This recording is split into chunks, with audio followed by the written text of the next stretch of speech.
Comenzamos entonces la Zona Oscura, festejando entonces los 2 años de vida que tiene este programa, o sea, perdón, esta sección. Edición aniversario. Edición aniversario, totalmente.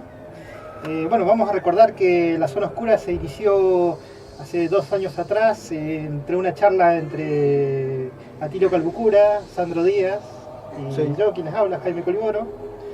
Y salió esta loca sección de mitos urbanos que, bueno, ha hecho preguntarle a todas las personas de qué trata esta sección, ¿no? Gente que ha preguntado si desencualichamos casas. Tendremos que hacer eso para ganar un poco más de plata, sí, ¿no? sí, sí. Onda, así, Roxon Vueltas, sesión espiritista. Sí. Niñas que han preguntado, ¿cree usted en Dios? Te relacionan con el diablo. Claro. Yo estoy viendo una torta que tiene Hay un Belcebú Hoy acá. fue uno de los programas más demoníacos que se Black Sabbath, una torta de un diablo. Sí. Hay un murciélago acá, hay un murciélago. También hay un murciélago. ¿Querés comerte un pedacito de murciélago? Acá tenés. Sí. Bueno, también hemos tenido invitaciones de gente de Punta Arenas a visitar casas embrujadas. Estuve en una casa supuestamente embrujada, no pasó nada. Después también hicimos contacto con México, con España. Con México hicimos contacto con John Misterio, que nos manda sus saludos. Con España, bueno, todavía no estamos ahí viendo, pero por lo menos mandan algún saludo de vez en cuando, David Parceriza y alguno que otro más. Y bueno, finalmente uno de los contactos que era el más importante creo que fue con México, que con este amigo que es John Misterio, que hemos hecho ahí una linda dupla. Y bueno, nos pasamos de vez en cuando alguno que otro cuento. Yo los piso a él me piso a mí y hacemos un poquito ahí una dupla media rara. Haciendo contacto. Efectivamente. Bueno, después he conocido a este grupo maravilloso de gente, que es Sandro, que es Agustín, que es Paula. Ustedes, bueno, por el video ven por ejemplo las manitos de Pau, acá, ¿viste? O ven a Sandro detrás de la computadora, pero ellos también son parte fundamental de la Zona Oscura. No habría Zona Oscura si no, por ejemplo, no habría acá este grupo de gente que me escuche. Y bueno, también ha derivado también a esos videos del ensayo. Le vamos a mandar también un saludito al profesor de matemáticas Sergio Pelliza, que también es admirador de los videos de la Zona Oscura. A Luisa Cervo, a señora Gulla, a Lenzo, gente que les ha gustado, de vez en cuando por ahí se ponen a escuchar y a ver los videos de la Zona Oscura. Tuvo muchas, en 2 años tuvo varias copias. También hemos tenido algunas copias en otro lado, ya los visitaremos. Y bueno, y este programa, bueno, esta parte del programa ha sido hecho para ustedes, para que recuerden un poquito al abuelo cuando contaba esas historias, o para que tengan algo que decir cuando estén al lado del fogón. Digan, mirá, yo me sé una historia de fantasmas y me encantaría la escuché en la Zona Oscura. Exactamente. Y bueno, como la costumbre acá es contar alguna historia así media extraña y truculenta, entonces hoy vamos a hablar de este señor llamado Robert Johnson, que es un guitarrista, un antiguo guitarrista, ¿no? Vamos a recordar un poquito que este cantante nació en el Mississippi, nació el 11 de mayo, perdón, nació en 1911, pero la historia de este hombre comienza en el 1930, obviamente en el río del Mississippi, en un lugar lleno de músicos negros, donde iban a tuburios llenos de humo, donde tenían esa vida nocturna. Ellos cantaban el blues, eran los famosos bluesmen del río Mississippi. Sí, donde de ahí se empieza a gestar el rock. Claro, justamente Robert Johnson vendría a ser el padre del rock and roll.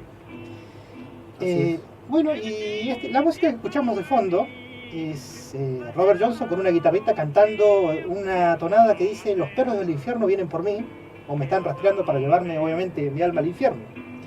Pero ¿quién era Robert Johnson? Y en 1930 Robert Johnson era un cantante común y corriente, un cantante rural. No tenía representantes, nadie no llamaba la atención. Y bueno, él estaba fascinado por los bluesmen de ese tiempo. Y bueno, Robert Johnson hacía el esfuerzo de tocar bien, pero bueno, era un poco tosco, no le salía. Entonces este joven Johnson, aún fascinado por estos hombres, decidió hacer de repente como una especie de viaje, Ajá. un viaje inusual especialmente a varios lugares del Delta. Un poco dicen buscando al padre, pero en ese viaje finalmente terminó encontrándose consigo mismo. O como les pasa a cualquiera que emprende un viaje, se empieza a encontrar con otros maestros que les van enseñando cosas de la vida. Claro, cómo aprender de uno mismo. Sí. Y bueno, al regreso de ese viaje, Robert Johnson, que era un músico común y corriente, se volvió una leyenda del rock. Gracias a esa caminata que hizo. Pero bueno, muchos le dijeron que en realidad él se volvió famoso, incluso él sostenía la leyenda de que en realidad él hizo un trato en un cruce de caminos con el diablo. Según se dice que vos llegás a un cruce de camino, haces ahí un par de pelarios, ¿no? Sí. Le pedís al diablo que aparezca, y el diablo aparece, te afina la guitarra, te entrega la guitarra y vos ya salís hecho una leyenda. Empezás a hacer una leyenda. Ajá, pero hay una consecuencia, que en cierto tiempo el diablo te lleva el alma. Ese es el drama de pedirle favores al diablo. ¿Pero qué importa? Obviamente. Además, Chapa Alvarado ya está partiendo un cruce de caminos. Sí, yo le estoy viendo la barba que tiene. Algo relacionado. Bien, Robert Johnson fue después nuevamente, o sea, si bien hizo pocos discos obviamente, esos discos viejos de pizarra, sí. Hizo pocos temas que los pudo pasar a disco. Fue la influencia, o él influenció más bien, a gente como Eric Clapton, a B.B. King, a Bob Dylan, Jimi Hendrix. Los Rolling Stones también fueron influenciados por Robert Johnson. Sí. Más a nuestra época de Black Keys. Espero que salga bien esa palabra. Sí. Black Keys. Las llaves negras. Sí, se suena. Tiene ese toque del primer rock. Y bueno, y acá nos preguntamos, este joven Robert Johnson falleció a los 27 años. ¿Cómo falleció, no? Sabemos que Robert Johnson tenía una vida peligrosa, era un tipo atractivo a las mujeres, vamos a decirlo en Argentina, era un tipo atractivo a las minas, viendo a la dolina. ¿Era fachero? Claro, no era fachero, era un negrito fachero. ¿O tenía labia? No, tenía onda. No, era... Vi la foto y era una especie de joven Denzel Washington, ¿no? Como una reencarnación de Denzel Washington. Sí. Entonces, bueno, tenía cara de actor. Claro. Solo que bueno, no tenía representantes, no tenía manager, no tenía carteles de representación, ¿no? Era un tipo que iba a nivel rural, tocaba la guitarra y... Claro. Una noche, mientras coqueteaba con la mujer de otro hombre, ¿no? Una señora muy atractiva, no era la gangosa de la historia anterior. Dejá de ser bullying. O capaz que sí, era la gangosa, pero era linda.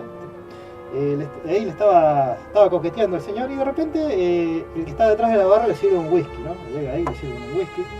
Bueno, agarra yo Johnson mientras estaba charlando ahí, se mete un traguito y resulta que el whisky tenía matarratas. Y bueno, el pobre Robert Johnson lamentablemente sufrió horribles y pavorosos dolores y en 2 días falleció, lamentablemente.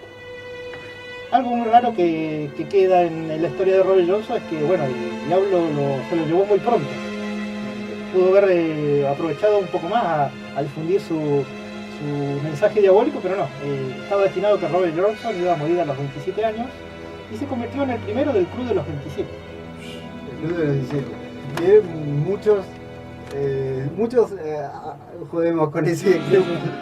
En ese club hay varios actores y músicos que no han superado los 27 años, pero han logrado una buena fama. No sé cuántos años tiene nuestro productor musical, Agustín, pero creo que anda en esa fecha. Siempre escucho rumores de eso. Y bueno, en ese morbillo que está de hacer pactos con el diablo, obviamente muchos músicos después de Robert Johnson han ido a los cruces de camino a ver si pueden hacer un pacto con el diablo y ver si pueden volverse leyendas del rock. Bueno, como ya hablamos de este Robert Johnson, en otro momento vamos a explayar un poco más de la historia de este hombre. Muy buena historia. Me hace acordar mucho de la música que suelo escuchar a Jack White. Jack White se saca varias cosas de él, ¿no? Así que bueno, ahora vamos a invitar una banda llamado Los Psiconautas, mientras que se están preparando. Como Tenemos un poco de música. Vamos a poner un poquito de música porque sabemos que Robert Johnson fue el que influenció a B.B. King, pero a su vez sabemos que B.B. King fue la influencia de Papo. Y Papo tiene un tema que se llama Ruta 66 que nos da un viajecito ahí un poquito por Estados Unidos. Así es. Actualmente donde está Trump, vamos a pedirle al diablo que se lo lleve. No sé si es el diablo igual el show. Sí. Pero bueno, vamos entonces a escuchar de Papo Ruta 66 mientras esperamos a nuestros amigos los psiconautas, que suena acá en la zona oscura en Roxy World.